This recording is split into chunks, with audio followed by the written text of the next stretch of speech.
ಚಿಕ್ಕಮಗಳೂರಿನಲ್ಲಿ ಬೆಂಗಳೂರು ಪ್ರವಾಸಿಗರಿದ್ದಂತಹ ಬಸ್ ಒಂದು ಪಲ್ಟಿ ಆಗಿರೋದ್ರ ಬಗ್ಗೆ ಡೀಟೇಲ್ಸ್ ಸಿಗ್ತಾ ಇದೆ.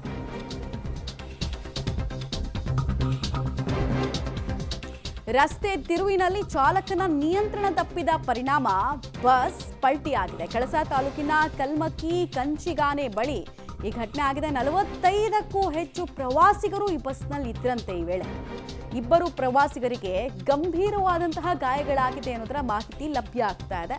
ಕಳಸಾ ಪೊಲೀಸ್ ಠಾಣಾ ವ್ಯಾಪ್ತಿಯಲ್ಲಾಗಿರುವಂತಹ ಘಟನೆ, ಬಸ್ ಪಲ್ಟಿಯ ಭಯಾನಕ ದೃಶ್ಯ ನೀವು ಗಮನಿಸ್ತಾ ಇದ್ದೀರಾ. ಚಿಕ್ಕಮಗಳೂರಿನ ಕಳಸಾದಲ್ಲಾಗಿರೋದು. ಚಾಲಕನ ನಿಯಂತ್ರಣ ತಪ್ಪಿದೆ. ಈ ತಿರುವಿನಲ್ಲೆಲ್ಲ ಹೋಗಬೇಕಾದ್ರೆ ಮೊದಲೇ ಚಿಕ್ಕಮಗಳೂರಿನಲ್ಲಿ ಬಹುತೇಕ ರಸ್ತೆಗಳು ಕಳಸಾ ಅಲ್ಲೆಲ್ಲ ಅಂತೂ ಒನ್ ವೇ ಸಿಂಗಲ್ ರೋಡು ಮತ್ತು ನ್ಯಾರೋ ವಿಪರೀತ ಸಣ್ಣ ಇರುತ್ತೆ. ಅಲ್ಲಿ ಎಷ್ಟೇ ಎಕ್ಸ್ಪರ್ಟೈಸ್ ಇದ್ದರೂ ಕೂಡ ಸ್ವಲ್ಪ ಸ್ಲೋ ಮಾಡಬೇಕಾಗತ್ತೆ. ಬಟ್ ಇಲ್ಲಿ ಏನಾಗಿದೆ ಅನ್ನೋದು ಗೊತ್ತಿಲ್ಲ.